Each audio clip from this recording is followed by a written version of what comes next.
നമുക്കറിയാം നാമക്കല് മുട്ടയുടെ തലസ്ഥാനമെന്ന് അറിയപ്പെടുന്നു. അത് തൂത്തുക്കുടി തുറമുഖത്തു നിന്നാണ് ഓരോ ആഴ്ച എത്ര കോടിക്കണക്കിന് മുട്ട കേറിപ്പോകുന്നത്.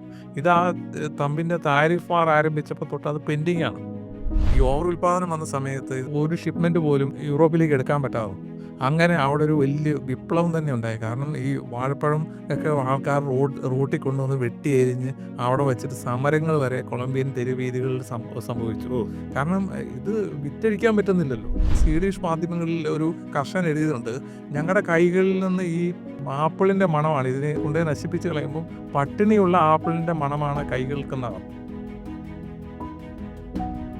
നമസ്കാരം. നമ്മളോടൊപ്പം ഇന്നുള്ളത് Saramanikya group of companies chairman Shri Deni Thomas Mattekunnel ആണ്. Welcome to ABC sir. നമസ്കാരം. നമ്മൾ കഴിഞ്ഞ കുറേ ദിവസങ്ങളായി അങ്ങ് ഒരു സഞ്ചാരി എന്ന നിലയ്ക്ക് ലോകം കാണുന്ന ഒരാളാണ്. ലോകത്തിന്റെ ഏതാണ്ട് പകുതിയിൽ കൂടുതൽ പ്രദേശങ്ങൾ യാത്ര ചെയ്ത് കഴിഞ്ഞു. നിരന്തരമായി ഇപ്പോഴും യാത്ര ചെയ്തുകൊണ്ടിരിക്കുന്നു. ആ രാജ്യങ്ങളെയൊക്കെ അറിയുന്ന രാജ്യങ്ങളിലെ അറിയാത്ത കഥകളെ കുറിച്ചാണ് അങ്ങ് ABC പ്രേക്ഷകരുമായിട്ട് നിരന്തരം സംസാരിച്ചുകൊണ്ടിരിക്കുന്നത്. ഒരു യാത്ര കുതുകി എന്ന നിലയ്ക്ക് എനിക്ക് വലിയ അറിവുകളാണ് ആ ഒരു യാത്ര ഞങ്ങൾക്ക് എല്ലാവർക്കും. അങ്ങനെയല്ല ഐശ്വര്യ? അതെ. നമുക്ക് എല്ലാവർക്കും പുതിയ പുതിയ അറിവുകൾ. ഇപ്പൊ കഴിഞ്ഞ എപ്പിസോഡ് തന്നെ നോക്കുമ്പോൾ മൃഗങ്ങളെ കൊല്ലുന്ന രാജ്യങ്ങളെ കുറിച്ചാണ് പറഞ്ഞത്. അതൊരു നമ്മുടെ നാട്ടിലെ നിയമങ്ങളൊക്കെ അനുസരിച്ച് നോക്കുമ്പോൾ അതൊരു വിരോധാഭാസമായിട്ട് തോന്നാം. പക്ഷെ അതിന്റെ ആവശ്യത്തെക്കുറിച്ചും അതിന്റെ കൗതുകത്തെക്കുറിച്ചും അങ്ങ് സംസാരിച്ചിരുന്നു. മുമ്പ് മറ്റു പല കാര്യങ്ങളെക്കുറിച്ച് സംസാരിച്ചിരുന്നു. ഇന്ന് അങ്ങ് സംസാരിക്കാൻ പോകുന്ന ഒരു പുത്തൻ വിഷയമാണ്. ആ വിഷയം എന്താണ്? അതായത് നമ്മളെല്ലാം ഈ കാർഷിക വിഭവങ്ങൾ, അതായത് ലോകത്തെല്ലാം അടിസ്ഥാന വർഗം എന്ന് പറഞ്ഞാൽ കൃഷിക്കാരാ. കൃഷിയിൽ നിന്ന് കിട്ടുന്ന വരുമാനം കൊണ്ടാണ് ആൾക്കാർ നമ്മളെല്ലാം നിലനിന്ന് പോകുന്നത്. അല്ലെങ്കിൽ ഭക്ഷ്യധാന്യങ്ങളുടെ ലഭ്യത, ഇതൊക്കെയാണ് ഏറ്റവും വലിയ പ്രശ്നങ്ങൾ.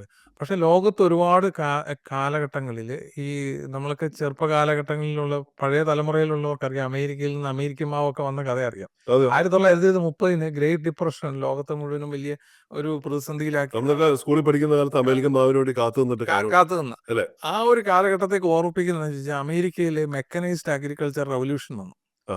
അപ്പോൾ അന്ന് ആ ഗ്രേറ്റ് ഡിപ്രഷനെ ഓവർകം ചെയ്യാൻ വേണ്ടി അമേരിക്ക തീരുമാനിച്ചു അവിടെ ധാരാളം കൃഷികൾ ഇല്ല. അപ്പം ഗോതമ്പ്, മെയ്സ്, ചോളം അങ്ങനെയൊക്കെയുള്ള അമിത ഉൽപാദനം ഉണ്ടായി. പൊട്ടാറ്റോ, ഇതെല്ലാം അമിത ഉൽപാദനം ഉണ്ടായിട്ട് അത് അവിടെ തന്നെ ഈ കർഷകരുടെ കയ്യിൽ നിന്ന് ഒരു മിനിമം പ്രൈസിന് വാങ്ങാൻ പറ്റാത്തൊരവസ്ഥ വന്നു. കാരണം കർഷകർ അവിടെ പട്ടിണിയായി പോകും. അപ്പൊ ഗവൺമെന്റ് അന്നത്തെ കാലത്ത് ഒരു മിനിമം പ്രൈസിന് വാങ്ങി അത് കടലിൽ മുക്കിക്കളയുന്ന ഒരു അവസ്ഥയിലേക്ക് വന്നു. അത് പഴയ കാലത്തെ ചരിത്രം അങ്ങനെയാണ്. അപ്പോൾ അങ്ങനെയാണ് ആ കാലഘട്ടത്തിലാണ് ഇത് ഭക്ഷ്യ ധാന്യങ്ങളോ അല്ലെങ്കിൽ പട്ടിണി കിടക്കുന്ന രാജ്യങ്ങളിലേക്ക് കപ്പലിന്റെ ചാർജ് കൊടുത്ത് ആ രാജ്യത്തേക്ക് ഈ സാധനങ്ങൾ കയറ്റുമതി ചെയ്യാൻ വേണ്ടിയിട്ട് തയ്യാറാക്കുകയും അങ്ങനെ ഇന്ത്യയിലേക്കൊക്കെ ആവുന്ന ഒരുപാട് വണ്ടിക്കൂലി കൊടുത്തു കഴിഞ്ഞാൽ സാധനം. അപ്പൊ അങ്ങനെ അന്ന് ഇന്ത്യ സ്വാതന്ത്ര്യാനന്തര ഇന്ത്യ എന്ന് പറയുന്നത് നമുക്കറിയാം, ഇന്ത്യയിൽ ഒന്നുമില്ലായിരുന്നു. എല്ലാം ബ്രിട്ടീഷുകാർ കൊണ്ടുപോയിട്ട് നമ്മളെ പട്ടിണി പാവങ്ങളായിരുന്നു. അന്ന് നമുക്ക് ആ തലമുറയിൽ ആവശ്യമായിരുന്നു. പക്ഷേ ആദ്യം ഞാൻ അതല്ല സൂചിപ്പിക്കാൻ ഉദ്ദേശിച്ചത്, ആധുനിക ലോകത്ത് നമ്മൾ കുറെ കൂടെ പരിഷ്കൃതരായി, കുറെ കൂടെയൊക്കെ ഈ പാഠങ്ങളും കാര്യങ്ങളും ഒക്കെ കണ്ടുപിടിച്ച് 2 ലോകമഹായുദ്ധങ്ങളും ഭക്ഷ്യക്ഷാമവും ഒക്കെ ലോകം മുഴുവൻ കണ്ടുപിടിച്ച് ഇന്ത്യ അടക്കം എല്ലാവരും കണ്ടു. പക്ഷെ ആധുനിക കാലഘട്ടത്തിൽ നയങ്ങളുടെ വ്യതിയാനങ്ങൾ മൂലം ഇത് ഇന്ന് ലോകത്ത് സംഭവിച്ചുകൊണ്ടിരിക്കുകയാണ്. അപ്പോൾ 1980 ആണ് കോമൺ അഗ്രികൾച്ചർ പോളിസി യൂറോപ്പിൽ അപ്ലൈ ചെയ്തത്. അപ്പൊ അന്ന് യൂറോപ്യൻ യൂണിയനിലുള്ള ആൾക്കാർ, അല്ലെങ്കിൽ അന്നത്തെ യൂറോപ്പിലെ എല്ലാ രാജ്യങ്ങളും പറഞ്ഞതെന്ന് വെച്ചാൽ ഈ പാലാണ് ഐശ്വര്യം, ബട്ടറാണ് ഒരു വീടിന്റെ സമ്പത്ത് എന്ന് പറഞ്ഞ് അവിടെ വ്യാപകമായ രീതിയിൽ ഈ പശുവിനെ വളർത്താൻ തുടങ്ങി. അപ്പൊ അത് കഴിഞ്ഞ് അവിടെ ഇത് എക്സസ് ആയിട്ട് അവിടെ സംഭവിച്ചത്, അവിടെ ആൾക്കാർ പറയുന്ന അന്നത്തെ ആ 80-90 കാലഘട്ടങ്ങളിലെ യൂറോപ്പിലെ ചരിത്രത്തിലുള്ള ആൾക്കാർ പറയുന്നത് വെച്ചാൽ ഈ മിൽക്ക് ലേക്ക് ബട്ടർ മൗണ്ട് എന്നാ പറയുന്നത്. ഞാൻ വായിച്ചിട്ടുണ്ട്. അതാണ്. അതായത് ഈ പാലിന്റെ തടാകവും ബട്ടറിന്റെ വൈനും അങ്ങനെ സംഭവിച്ചിട്ടുണ്ട്. വൈനും അങ്ങനെ സംഭവിച്ചിട്ടുണ്ട്. അതായത് അതിനു മുൻപാണ്. പക്ഷെ ഈ ഇതിങ്ങനെ കുന്നുകൂടി ആൾക്കാർക്ക്, കർഷകരെല്ലാം പട്ടിണിയിലേക്ക് പോയി. കാരണം യൂറോപ്പിലെ കർഷകരെല്ലാം ഇത് ഓവറായിട്ട് ഉൽപ്പാദിപ്പിച്ച് പാല് വിപണനത്തിലേക്കുള്ള സാധ്യതകൾ കുറഞ്ഞു. അതുപോലെ ബട്ടർ ആയാലും അതിന്റെ ഉപോൽപ്പന്നങ്ങളുണ്ടല്ലോ കുന്നുകൂടി. അത് ആ രാജ്യത്ത് വലിയൊരു പ്രശ്നമുണ്ടായി. യൂറോപ്പിൽ അതല്ലാതെ തന്നെ വേറെ ഒരുപാട് കാർഷിക രംഗത്ത് ആ കാലഘട്ടങ്ങളിൽ പ്രശ്നമുണ്ടായി. ആപ്പിള് നമുക്കറിയാം ഇപ്പോഴും ഈ നമ്മുടെ നാട്ടിലൊക്കെ പിന്നെ ഓരോ സാധനങ്ങൾ നമ്മുടെ വീടിനെ ചുറ്റോട്ട് എല്ലാവരുടെ വീടുകളിലും പ്രത്യേകിച്ച് സ്കാൻഡിനേവിയൻ രാജ്യങ്ങൾ, അതായത് സ്വീഡൻ, ഫിൻലൻഡ്, നോർവേ, ഡെൻമാർക്ക് ഇങ്ങനെയുള്ള രാജ്യങ്ങളിലൊക്കെ വീടുകളുടെ ചുറ്റിലും അല്ലെങ്കിൽ അതിന് സമീപം ഇഷ്ടംപോലെ ആപ്പിൾ മരങ്ങളാണ്.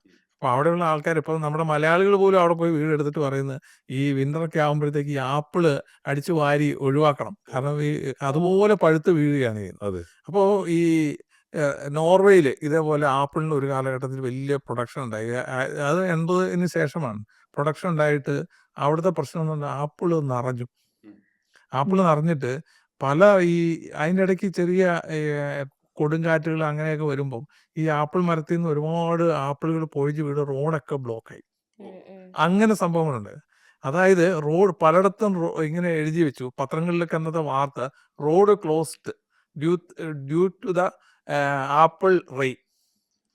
ആപ്പിൾ മഴ കൊണ്ട് റോഡ് ക്ലോസ് ചെയ്തെന്ന് അങ്ങനെ വരെ എഴുതി വെച്ച് ഉണ്ട്. പക്ഷേ അതിനകത്ത് നോർവേയിലും സ്വീഡനിലും ഫിൻലൻഡിലും ഡെൻമാർക്കിലും ഒക്കെ ഇതൊക്കെ അമിതമായ ഉൽപാദനം വരികയും ഈ ആപ്പിള് വളരെയധികം ഉൽപ്പാദിപ്പിച്ച് അവിടെ ഡിമാൻഡ് ഇല്ലാതെ വരികയും ചെയ്തെങ്കിൽ ഏറ്റവും ബുദ്ധിപരമായി ചിന്തിച്ചത് നോർവേയാണ്.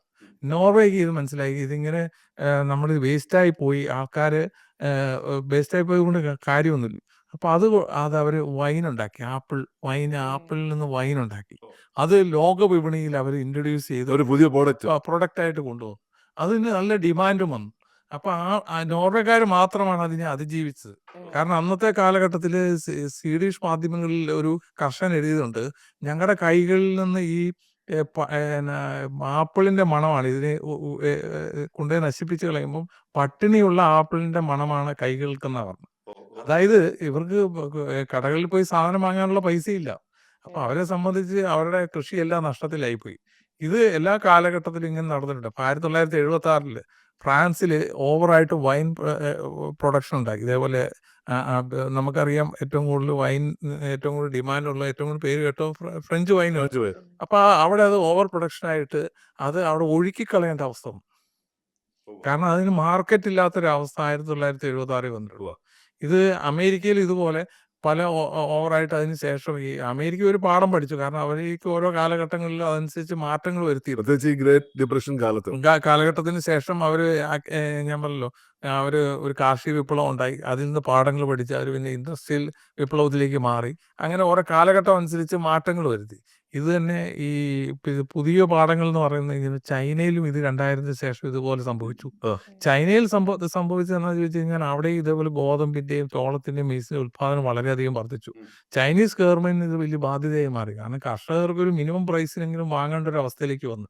അവിടെയും ഈ കർഷകർ എന്ന് പറയുന്നത് നമുക്ക് ചൈനയുടെ വികസനം ഒരു പാർട്ട് മാത്രമേ അറിയില്ല. അവർ കർഷകർ എങ്ങനെയാണ് ജീവിക്കുന്നത് കാണുന്നതെന്ന് ആരും കാണാറില്ല.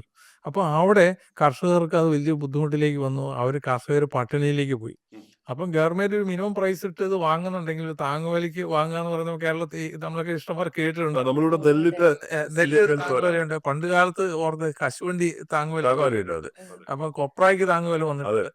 ഇതുപോലൊരു താങ്ങുവില അല്ലെങ്കിൽ മിനിമം പ്രൈസ് കൃഷി ചെയ്യാൻ പ്രേരിപ്പിക്കുന്ന അതേ സമയത്ത് തന്നെ കൃഷി ചെയ്യാതിരിക്കാനും ഗവൺമെന്റ് പ്രേരിപ്പിക്കും. അതായത് അത് ഓവർ പ്രൊഡക്ഷനിലേക്ക് വരുന്നുണ്ട്.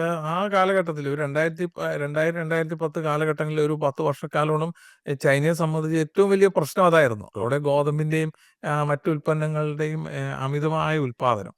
അത് ഒരു പരിധി കഴിഞ്ഞ് കഴിയുമ്പോൾ കർഷകനെ അത് മാനേജ് ചെയ്യാൻ പറ്റാതെ. ഇതിന് വലിയൊരു ഉദാഹരണമാണ്. ഇതിനൊക്കെ അതിജീവിച്ച ലോകത്ത് രാജ്യം എന്ന് പറയുന്നത് ന്യൂസിലൻഡാണ്. ന്യൂസിലൻഡ് നിങ്ങൾക്കറിയാം 1993 മുമ്പ് നമ്മുടെ ഇവിടെ ആൾക്കാരെ വന്നു. അത് ആഗോളവൽക്കരണ വലിയ ഘടകമാണ്. എന്നാൽ പോലും കിവിയെ കുറിച്ച് ആൾക്കാർ അത്ര കിവി ഫ്രൂട്ട് എന്ന് പറയുന്ന ആൾക്കാർ കേട്ടിട്ടില്ല. ഇപ്പൊ നമ്മുടെ ഇവിടെയൊക്കെ കിവി ഫ്രൂട്ട് അതിന് ശേഷം ഇപ്പൊ എല്ലാ കടകളിൽ ചെന്നാലും കിവി ഫ്രൂട്ട്. അപ്പം അതിന് കാരണം 93-ന് ന്യൂസിലൻഡില് ഇതുപോലെ ഓവർ പ്രൊഡക്ഷൻ ഉണ്ടായി. കിവിയുടെ ഓവർ പ്രൊഡക്ഷൻ ഉണ്ടായി. ഈ കിവിയുടെ ഓവർ പ്രൊഡക്ഷൻ ഉണ്ടായതിനു ശേഷം അത് അവിടെ കർഷകരെ കാര്യമായി ബാധിച്ചു. കാരണം അവർക്ക് വില കിട്ടാതായി. അന്നാണ് അവിടുത്തെ കർഷകരുടെ ഒരു കൂട്ടായ്മ, ഒരു സഹകരണ സ്ഥാപനം പോലെ സെസ്പ്രി എന്ന് പറയുന്ന ഒരു കാര്യം, അപ്പൊ അങ്ങനെ ഒരു കമ്പനി രൂപീകരിച്ചു. അതായത് ഒരു കോപ്പറേറ്റീവ് സ്ഥാപനം രൂപീകരിച്ചിട്ട് അത് ലോകം മുഴുവൻ അവർ വിപണിയിലിറക്കി. ലോകത്ത് എവിടെ നോക്കിയാലും നമുക്ക് ഈ പേര് ബ്രാൻഡ് കാണും. അത് ന്യൂസിലൻഡിലെ മൊത്തം കർഷകരുടെ മുഴുവൻ ഒരു യൂണിയനായിട്ട് അവർ നല്ല കിവി ലോകം മുഴുവൻ അതിന് ബ്രാൻഡി ബ്രാൻഡ് ചെയ്തു. ലോകത്ത് എവിടെ ചെന്ന് കഴിഞ്ഞാൽ ഈ ബ്രാൻഡിലാണ് കിവി കൂടുതൽ കിട്ടുന്നത്. വലിയൊരു പ്രതിസന്ധിയിലേക്ക് സോപ്പായിരുന്ന ഒരു സാധനത്തിന് ബ്രാൻഡ് ചെയ്ത് ബ്രാൻഡ് ചെയ്തു. അതായത് കർഷകരുടെ കൂട്ടായ്മ, അത് അവിടെ ഗവൺമെന്റ് അല്ല അവിടെ പ്രവർത്തിച്ചത്. അവിടുത്തെ ബുദ്ധിമാന്മാരായ കർഷകരെല്ലാം കൂടെ ഒരുമിച്ച് ഗവൺമെന്റ് സപ്പോർട്ട് ചെയ്തു. പക്ഷെ അവർ ആ പ്രൊഡക്റ്റിനെ വേൾഡ് വൈഡ് ആയിട്ട് ആ കിവിനെ ബ്രാൻഡ് ചെയ്തു. അത് കഴിഞ്ഞ് അവിടെ കിവി നമ്മൾ ഒരു ഗോൾഡൻ കിവി എന്നൊക്കെ പറഞ്ഞ് പല പേരിൽ അത് ഇറക്കി. അത് നല്ല രീതിയിൽ ഇന്നും മാർക്കറ്റ് ചെയ്തു പോവാണ്. ഇപ്പോൾ 2025 അപ്പോൾ അത് കഴിഞ്ഞ് 10-20 വർഷക്കാലമായിട്ട് ലോകത്തെ അവർ ആ കിവി ഫ്രൂട്ട് കൊണ്ട് മാനേജ് ചെയ്യുന്ന ഈ ഒരു കർഷകരുടെ കൂട്ടായ്മയാണ്. അപ്പം കേരളത്തിലായാൽ പോലും കേരളത്തിലല്ല, ഇന്ത്യയിൽ എല്ലായിടത്തും KSS കിസാൻ സർവീസ് സൊസൈറ്റി എന്ന് പറയും. അത് അവർ ഇതേപോലെ ഈ ഇതിൻ്റെയൊക്കെ പാഠങ്ങൾ ഉൾക്കൊണ്ടുകൊണ്ടാണ് അവരൊക്കെ ചെയ്യുന്നത്. ഇതൊക്കെ ഒരു കർഷകരുടെ മുന്നേറ്റം ഉണ്ടായാലേ ഉള്ളൂ. ഇതിൽ രസകരമായ ഒരുപാട് കഥകളുണ്ട് ഇതിനകത്ത്. ഇപ്പോൾ ജപ്പാനിൽ ഒരു കാലത്ത് ഇതുപോലെ മത്തങ്ങ അത് ഓവർ ഉൽപാദനം വന്നു. അത് കഴിഞ്ഞിട്ട് അവർക്കൊന്നും ചെയ്യാൻ പറ്റുന്നില്ല. ഇത് കടലിൽ കൊണ്ടേ നശിപ്പിക്കുക അല്ലാതെ ഇത് അവിടെ മാർക്കറ്റിൽ വിലയില്ലാതായി. വലിപ്പമുണ്ട്. അപ്പോൾ ജപ്പാൻകാർ ഇതിനെ ഒരു ഉത്സവമാക്കി മാറ്റി. മത്തങ്ങ ഉത്സവം. അവരത് ചോദിച്ചാൽ കുട്ടികളോട് ഈ മത്തങ്ങ ഉപയോഗിച്ച് പ്രത്യേക രീതിയിലുള്ള വിഭവങ്ങൾ മാത്രമല്ല, തൊപ്പിയൊക്കെ വെച്ച് കട്ട് ചെയ്ത് അങ്ങനെയുള്ള ഉത്സവങ്ങൾ വെച്ചു. മത്തങ്ങ കൊണ്ട് ഈ മത്തങ്ങ കൊണ്ട് പലതരം വിഭവങ്ങൾ പോലെ തന്നെ മത്തങ്ങ വിളിക്കുന്ന കേട്ടിട്ടുണ്ടോ? തലയിൽ എനിക്കിത് ഓർമ്മ വന്നു, മറ്റേ ഹാലോവൻ പാർട്ടിക്ക് ഇത് മെയിൻ ആണ് ഒക്ടോബർ മാസത്തിൽ. പക്ഷെ ഇത് ജപ്പാനിൽ അങ്ങനെ മത്തങ്ങ ഉത്സവം ഉണ്ടായി. ഇതുപോലെ തന്നെ റഷ്യയിൽ ഓവർ ഉൽപാദനം ഉണ്ടായി. മത്തങ്ങയല്ല, അവിടെ ഗോതമ്പ് ആയിരുന്നു അവിടെ ഓവർ ഉൽപാദനം. ഗോതമ്പും മെയ്സും ഒക്കെയാണ്. അപ്പോൾ അവിടെ റഷ്യ എന്ന് കഴിഞ്ഞാൽ അതൊരു ഉത്സവമാക്കി അത് മാറ്റി.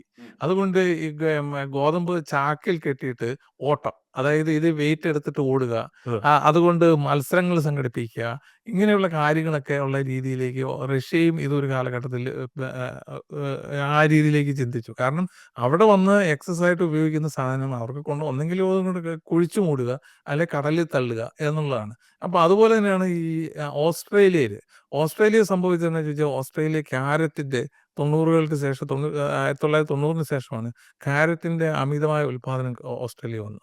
അപ്പോൾ അവിടെ ക്യാരറ്റ് തോട്ടങ്ങളിൽ പിന്നെ വേറെ ഒന്നുമില്ല. ക്യാരറ്റ് തോട്ടങ്ങളിൽ ക്യാരറ്റ് വിറ്റഴിക്കാൻ പറ്റാതെ. അപ്പോൾ അവിടുത്തെ കങ്കാരൂസിന്റെ വിനോദമായി മാറി ക്യാരറ്റ് തോട്ടത്തിൽ കയറി ക്യാരറ്റ് എല്ലാം വലിച്ചു പറിച്ച് കഴിക്കുക എന്ന് പറയുന്നത്. അപ്പൊ അല്ലാതെ വേറെ വഴികളില്ലാതെ അപ്പൊ കങ്കാരുകളുടെ ഉത്സവമാക്കിയിട്ട് അത് ഓസ്ട്രേലിയയിൽ പല പത്രങ്ങളും അത് പ്രസിദ്ധീകരിച്ചു, വാർത്തകളിലേക്കൊക്കെ.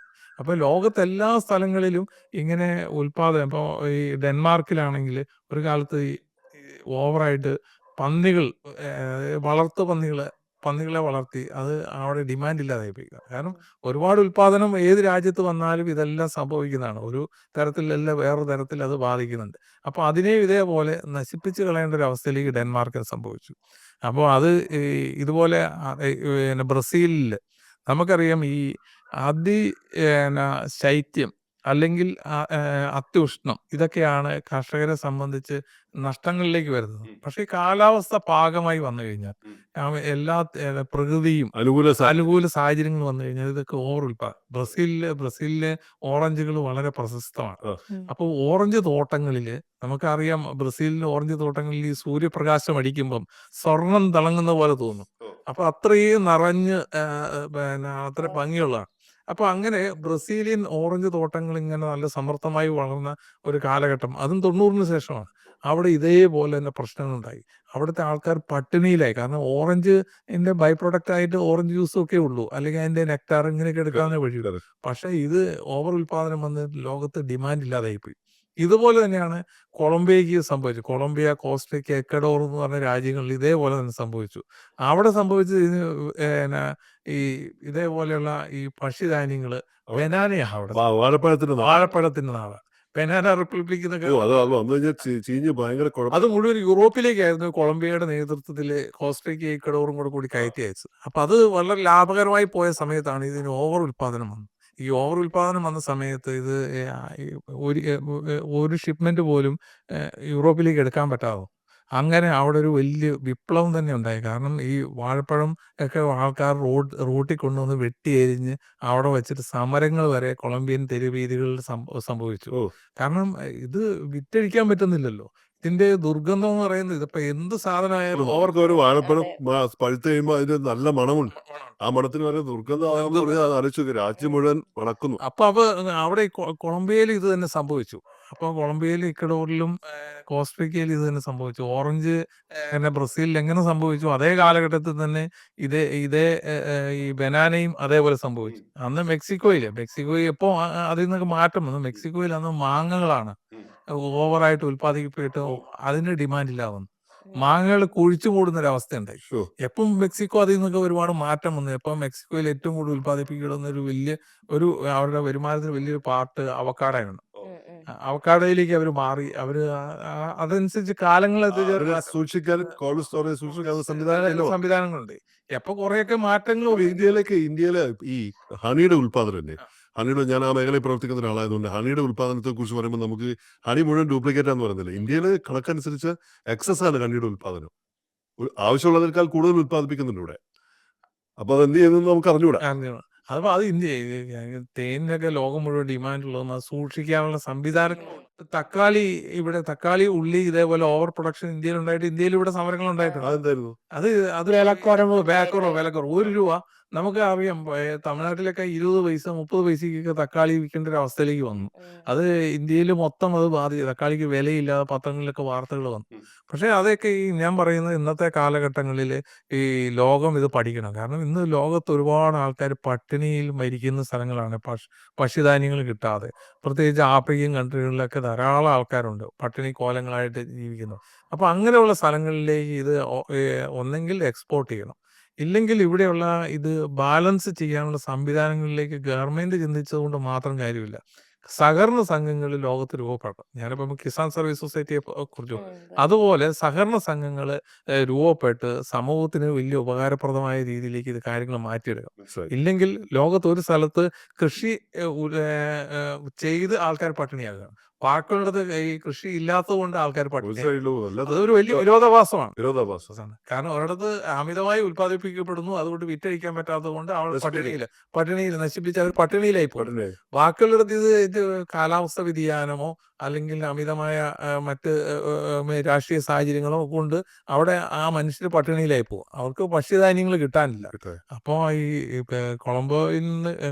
കൊളംബിയയിൽ നിന്ന് കയറി പോകുന്ന ഒരു പഴം അവിടെ നശിപ്പിക്കപ്പെടുമ്പോൾ ഒരു പഴമെങ്കിലും കിട്ടിയാൽ ജീവൻ നിലനിർത്താമെന്ന് പറയുന്ന അതിന്റെ പേരിൽ നിൽക്കാവുന്ന ആൾക്കാരാണ് ആഫ്രിക്കയിൽ 54 രാജ്യങ്ങളുണ്ടെങ്കിലും അതിൽ ഭൂരിപക്ഷ രാജ്യങ്ങൾ നമുക്കറിയാം വളരെ അസ്ഥിരതയും രാഷ്ട്രീയ അസ്ഥിരതകളൊക്കെ ഉള്ള രാജ്യങ്ങളാണ്. അവിടെ എല്ലാം ഇതൊക്കെ നിരന്തരം സംഭവിച്ചുകൊണ്ടിരിക്കുന്നത്. ഈ കോവിഡ് കാലത്ത് സമാനമായ അവസ്ഥ ഉണ്ടായിരുന്നില്ലേ? ഈ എക്സസ് ആയിട്ടുള്ള ഈ പ്രൊഡക്ഷൻ വിറ്റഴിക്കാൻ പറ്റാത്ത സാഹചര്യത്തിൽ നശിപ്പിക്കപ്പെട്ടിട്ടുണ്ടെന്ന് വായിച്ചു.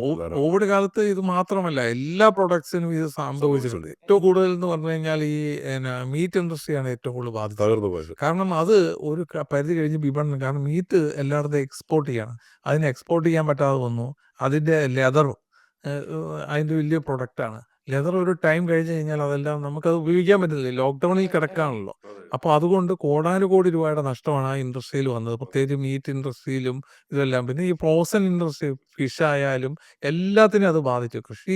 കാർഷിക രംഗങ്ങളെ കാര്യമായി ബാധിച്ചതാണ് അന്നത്തെ കാലഘട്ടത്തിൽ. ചിലടത്ത് ഉൽപാദനം അധികമായി, കാരണം ആരും നോക്കുന്നില്ല. ബാക്കിയുള്ളത് ഇത് വിപണനം ചെയ്യാനുള്ള സംവിധാനം. ട്രംപിന്റെ ഈ താരിഫ് നയങ്ങളെ തുടർന്ന് ഇന്ത്യയിലെ മത്സ്യ കയറ്റുമതി നിന്നോടി വലിയൊരു പ്രതിസന്ധി ഉണ്ടായി. അല്ല, ഇപ്പോ നമുക്കറിയാം നാമക്കൽ മുട്ടയുടെ തലസ്ഥാനം എന്ന് അറിയപ്പെടുന്നു. അത് തൂത്തുക്കുടി തുറമുഖത്തു നിന്നാണ് ഓരോ ആഴ്ച എത്ര കോടിക്കണക്കിന് മുട്ട കയറി പോകുന്നത്. ഇത് ആ ട്രംപിന്റെ താരിഫ് വാർ ആരംഭിച്ചപ്പോൾ തൊട്ട് അത് പെൻഡിങ് ആണ്. മുട്ട എത്ര ദിവസം നിൽക്കൂലേ? അതൊക്കെ ഒരു പരിധി കഴിഞ്ഞ് നമ്മൾ സ്റ്റോക്ക് ചെയ്യാനും പറ്റിയാലും ഇത് പിന്നെ ഡെയിലി ഉൽപാദനം വന്നുകൊണ്ടിരിക്കുകയാണ്. ഇത് ഒരു ദിവസത്തിന് പിറ്റേ ദിവസം ഡബിൾ ആവും, അതിന്റെ അടുത്ത ദിവസം ഡബിൾ ആവും, അങ്ങനെ മാറിക്കൊണ്ടിരിക്കുകയാണ്. അപ്പൊ ലോകം മുഴുവനും ഈ യുദ്ധങ്ങൾ മൂലമായാലും രാജ്യത്തിന് നയങ്ങൾ മൂലമായാലും ഒക്കെ ഇങ്ങനത്തെ കാര്യങ്ങൾ സംഭവിക്കുന്നത്. ഇതൊക്കെയുള്ള പരിഹാരം എന്ന് പറഞ്ഞു കഴിഞ്ഞാൽ കർഷകരുടെ കൂട്ടായ്മകളാണ് ഇനി രൂപപ്പെടേണ്ടത്. അല്ലാതെ ഗവൺമെന്റിന്റെ ഒരു പരിമിതിയുണ്ട്, രാഷ്ട്രീയ സാഹചര്യങ്ങളുടെ പരിമിതി. കർഷകരിപ്പം ഏറ്റവും വലിയ ഉദാഹരണം ഞാൻ പറഞ്ഞ സെസ്പ്രി പോലെ ഈ ലോകത്ത് ഇതേപോലെ മാതൃകയായിട്ട് നമ്മുടെ നാട്ടിലും ബ്രാൻഡ് ചെയ്യാവുന്ന ഒരുപാട് കാര്യങ്ങളുണ്ട്. അത് കർഷകർ ഒരുമിച്ച് കൂടി അതിനെ ബ്രാൻഡിങ് ആയി കഴിഞ്ഞു കഴിഞ്ഞാൽ ഒരുപാട് മാറ്റങ്ങൾ ഉണ്ടാവും. അതെ അതെ. ഇപ്പം മിൽമ ആയാലും നമ്മുടെ ഗുജറാത്തിലെ ആനന്ദൊക്കെ എക്സസ് പാലിന്റെ ഉൽപാദനം കൂടുമ്പോ അവരെന്താ ചെയ്യാ? അവര് പാൽപ്പൊടിയൊക്കെ മാറ്റും. മറ്റുൽപ്പന്നങ്ങളാക്കി മാറ്റും. അമുല് വലിയ പരീക്ഷണങ്ങൾ വരെ നടത്തി. ഞാൻ ഒട്ടകത്തിന്റെ പാൽ ഉപയോഗിച്ച് വരെ ഐസ്ക്രീം ഉണ്ടാക്കിയതാണ് അതെ, അമുൽ. അതെ. അപ്പൊ അമുലിനെ സംബന്ധിച്ച് അവിടെ ഒരു ധവള വിപ്ലവം തോളത്ത് ഉണ്ടാക്കിയതാണ് അവര്. അത് നമ്മുടെ കേരളത്തിൽ അത് മാതൃകാപരമാക്കുക. കാരണം കേരളത്തിൽ ഇന്ന് കൃഷിയിടങ്ങളിൽ ഇന്ന് കൃഷി നശിച്ചുകൊണ്ടിരിക്കുക. പക്ഷെ ഇന്ന് ഇന്ത്യയിൽ ഇതിന് നല്ല ഡിമാൻഡുണ്ട്. ബട്ടറിനായാലും മിൽക്കിനായാലും അത് നല്ല ഡിമാൻഡുണ്ട്. കേരളത്തിലെ കർഷകർക്ക് അതിനുള്ള സംവിധാനങ്ങൾ ചെയ്യുകയും നല്ല സഹകരണ സംഘങ്ങളിലൂടെ അത് വിപണനം ചെയ്യാൻ സാധിച്ചാൽ ഈ കേരളത്തിലും ആ കാർഷിക രംഗത്ത് മാറ്റങ്ങൾ കൊണ്ടുവരാവുന്നതാണ്. തീർച്ചയായിട്ടും നമുക്കിപ്പോ ഇനിയിപ്പോ അത് ഈ ചർച്ച ഇന്ന് അവസാനിപ്പിക്കുമ്പോൾ ഈ ലോകത്തിലെ നമ്മുടെ ഏതെങ്കിലും മാർക്കറ്റിലോ ആപ്പിളോ അല്ലെങ്കിൽ കിവിയോ ഒക്കെ ഇങ്ങനെ ഈ പറഞ്ഞ പോലെ സസ്പ്രി എന്ന ബ്രാൻഡോ മറ്റേതെങ്കിലും ബ്രാൻഡോ ഒക്കെ കാണുമ്പോൾ നമ്മൾ അപ്പോൾ ആലോചിച്ചോളുക ഏതോ രാജ്യത്ത് നശിപ്പിക്കപ്പെടാതെ അവർ വളരെ ബുദ്ധിപരമായിട്ട് മറ്റു രാജ്യത്തെ കയറ്റുമതി ചെയ്യുന്ന ഒരു സംഗതിയാണിത്. അപ്പൊ അങ്ങനെ വാങ്ങുമ്പോൾ ഒരു കർഷകന്റെ ഒരു വേർപ്പോ അല്ലെങ്കിൽ അവൻ അവിടെ പട്ടിണി കിടന്നിട്ടാണ് ഇത് അയക്കുന്നത് അല്ലെ, അതെ അവന് അനുഭവിക്കേണ്ട ഒന്നും അവൻ ഇവിടേക്ക് നമുക്ക് അയച്ചു തരികയാണ്. പ്രാർത്ഥനാപൂർവം ഒരു ഒരു ഒരു ഇത് തന്നെയുണ്ട്, ഗ്രാറ്റിറ്റ്യൂഡ്. ചില മതങ്ങളിലും ചില ആചാരങ്ങളിലൊക്കെ ഉണ്ട്. എന്തു കഴിക്കുമ്പോഴും ഭക്ഷണത്തിന് മുന്നിൽ ഇരുന്നുകൊണ്ട് അത് ഉണ്ടാക്കിയ കർഷകൻ മുതൽ ട്രാൻസ്പോർട്ട്, ലോജിസ്റ്റിക്സ്, ഇവിടെ വന്നിട്ടുള്ള നമ്മൾ വേവിക്കുന്ന നമ്മുടെ ഭാര്യയ്ക്കും വിളമ്പുന്ന ആൾക്കാർക്ക് വരെ ഗ്രാറ്റിറ്റ്യൂഡ് കൊടുത്തുകൊണ്ട് കഴിക്കുന്ന സംഭവം നമ്മൾ പലപ്പോഴും അത് പങ്കെടുക്കാറുണ്ട്. അത്തരത്തിലുള്ളൊരു പ്രാർത്ഥന നമ്മുടെ ഈ ഭക്ഷണ ക്രമങ്ങളിലൊക്കെ ഓരോ പഴങ്ങൾ കാണുമ്പോഴും ഓരോ ഉൽപ്പാദനം കാണുമ്പോഴും ഓരോ അരിമണി കാണുമ്പോഴും ഗോതമ്പ് മണി കാണുമ്പോഴും നമുക്ക് ഉണ്ടാവട്ടെ അല്ലേ എന്നാണ്. അങ്ങനെയല്ലേ കാണേണ്ടതിന്? അങ്ങനെ തന്നെ ആവട്ടെ. തീർച്ചയായിട്ടും അടുത്ത പുതിയൊരു വിശേഷവുമായിട്ട് തീർച്ചയായും ലോകത്ത് നടക്കുന്ന നമുക്ക് അറിയുന്ന രാജ്യങ്ങളിലെ അറിയാൻ കഥകളുമായി അടുത്ത ആഴ്ച അങ്ങേ ആഗ്രഹിക്കുകയാണ്. ഞങ്ങളെല്ലാവരും സന്തോഷം, നന്ദി അറിയിക്കും. Okay, thank you.